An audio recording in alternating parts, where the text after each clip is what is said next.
L'épilepsie n'est pas une maladie. C'est un trouble qui est situé dans le cerveau et qui se manifeste sous 4 formes de crise, dont l'absence, la partielle simple, la partielle complexe et la plus spectaculaire, la tonico-clonique, dont notre invité est atteint et va nous parler de son histoire. Bonjour, nous nous entretenons avec un membre de l'Association Épilepsie Gaspésie-Sud. C'est un invité qui n'a pas peur de repousser les limites, un homme passionné, un homme actif, mais surtout un homme très positif. Alors, bonjour Mario Albert. Bonjour. Ça va bien? Oui, ça va très bien. Alors, pour commencer, Mario, j'aimerais ça qu'on fasse un portrait un peu de ta vie, de comment ça a commencé l'épilepsie dans ta vie. Tout d'abord, je suis infirmier de profession. Ça fait plus de 30 ans que je pratique ce métier-là.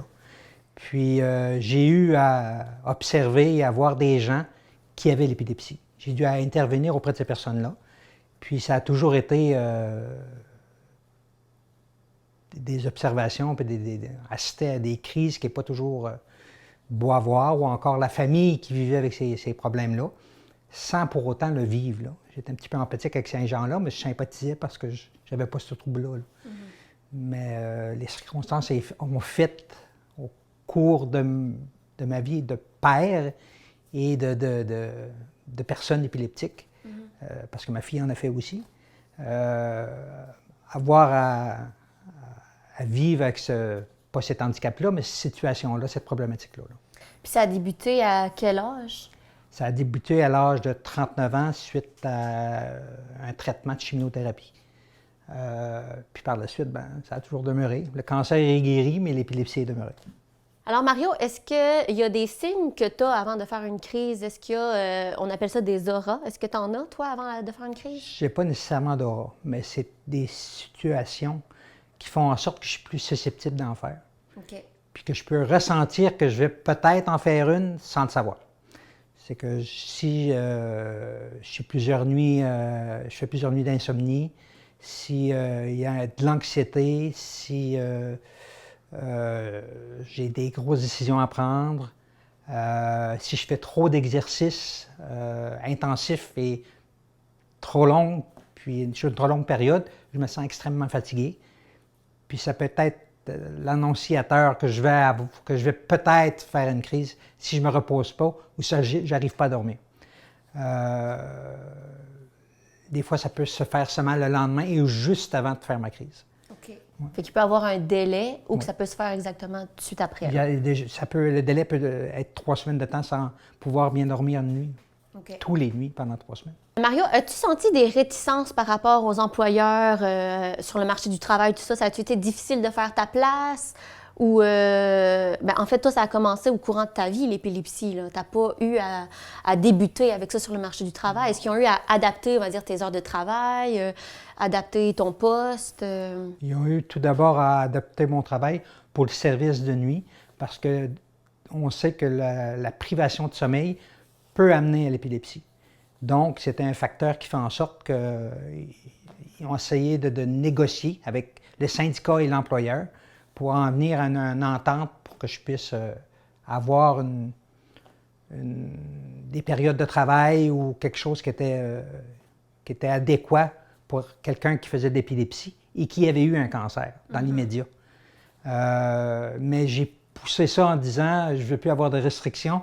Puis je vais retourner à travailler ce que j'aimais travailler, c'est-à-dire l'urgence. Puis je travaille encore là. Puis même si je fais des crises d'épilepsie, mon employeur m'a jamais, pour l'instant, m'a jamais placé de contraintes ou m'a jamais dit que j'étais moins compétent. Ou, en tout cas, je fais de mon mieux. Puis des fois, j'essaie de pousser un petit peu plus mes limites, mais des fois, on me le dit de slacker un peu, là, okay. De ralentir. Là, ça va bien au niveau de l'employeur, tout ça, mais au niveau de tes collègues, eux, comment ils réagissent par rapport à ton épilepsie? C'est des bons collaborateurs. Ils sont empathiques à ma cause. Ils me disent des fois aux autres aussi de m'arrêter et de ralentir. Puis ils savent comment je suis. Ça fait que je veux toujours en faire plus. Je veux toujours... puis là, ils me font prendre conscience que je devrais peut-être arrêter. Là. Puis c'est toujours sur le moment. Puis... mais il arrive des fois que... c'est une contrainte pour eux autres, comme moi, je ne peux pas travailler plus tard le soir ou faire plus de 12 heures par jour de travail. Je me mets d'autres contraintes parce que des fois, je fais le travail puis je fais beaucoup d'activités extérieures ou de loisirs qui peut m'emmener à de la fatigue plus importante. Est-ce qu'ils ont peur de ces situations-là? Ils m'ont déjà vu convulser. Ils m'ont déjà vu faire ça au travail, puis ils ont toujours été des bonnes intervenantes auprès de moi. Là. Puis rester avec des stigmates que je suis épileptique, ils ne me voient pas autrement.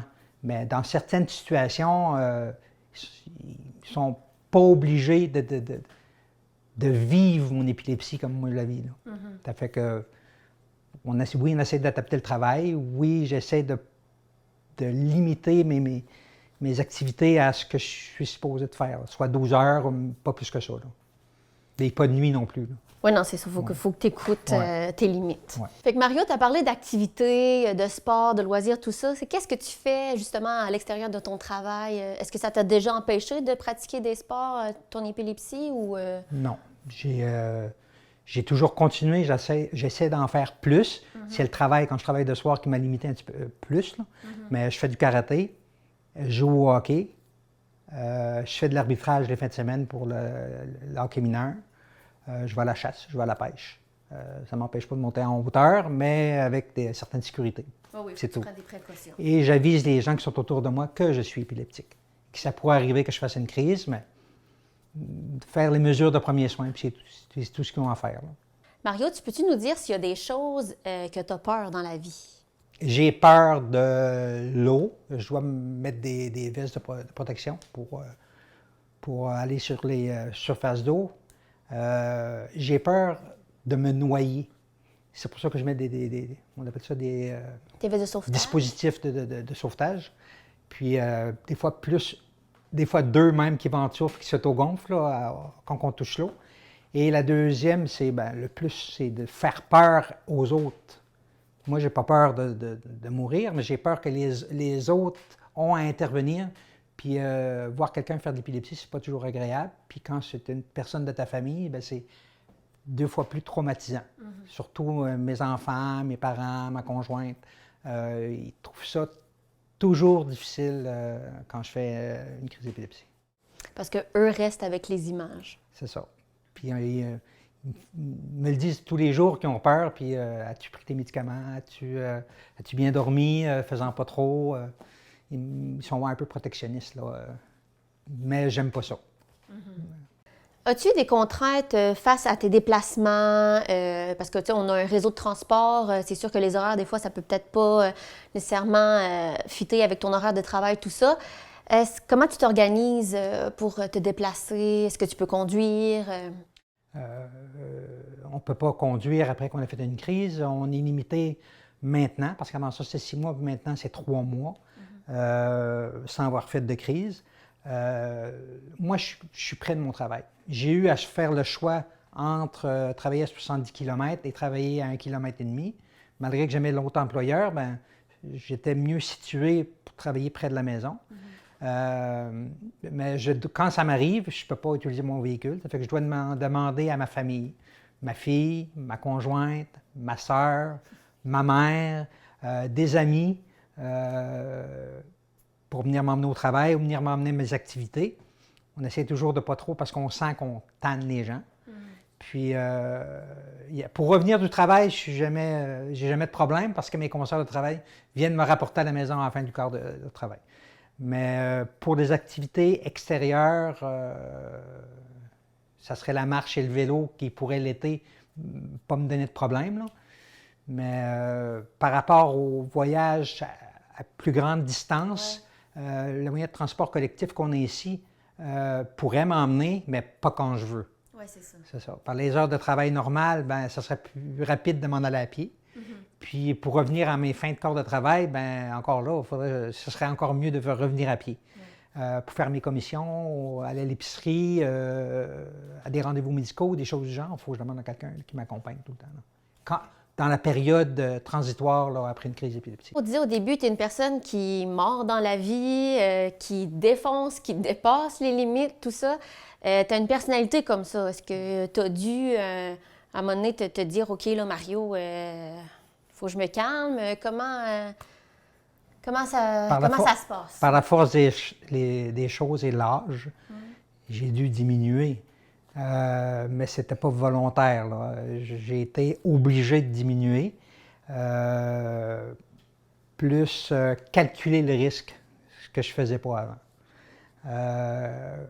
Calculer le nombre d'heures de repos.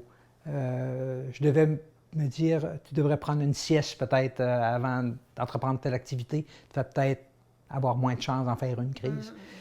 Essayer d'adapter ma vie de tous les jours, malgré que des fois, j'aimerais en faire plus, là. Mais il y a bien des gens autour de moi qui me demandent d'en faire moins. Il faut que tu te parles, puis les gens te le rappellent. Et les gens me le rappellent.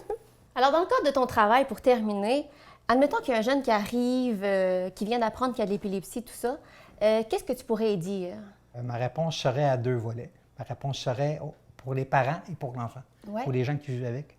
Parce que l'enfant, je pourrais lui dire que, comme moi, j'ai réussi à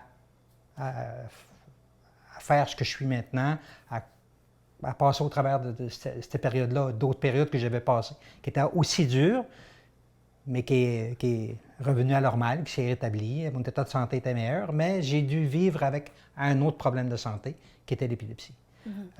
C'est des problèmes circonstanciels. On n'est pas épileptique à tous les 2 minutes, on ne fait pas des crises à tous les 2 minutes. C'est toujours par des abus, par le manque de sommeil, par l'usage de drogue, d'alcool, de fatigue.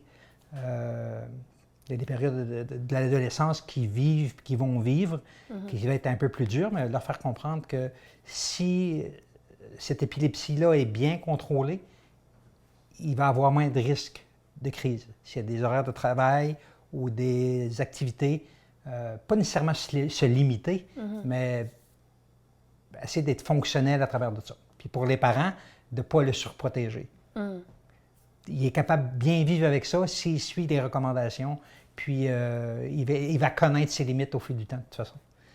Puis il va pouvoir bien vivre. Ça ne fait pas de nous autres des démons ou des gens qui sont peut-être intellectuellement moins intelligents. On l'est autant, peut-être même plus, parce qu'on apprend à vivre avec des limitations. Puis on apprend, généralement, on doit bien vivre pour pouvoir avancer. Puis en tout cas, comme ma profession et la personne que je suis, si je m'avais arrêté, je ne serais plus moi, là. Non, je suis quelqu'un qui fonce, puis les gens me voient aller, ils me disent des fois d'arrêter.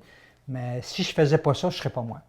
Puis j'ai déjà posé la question à un neurologue, est-ce que je pourrais prendre une autre médication qui pourrait me ralentir,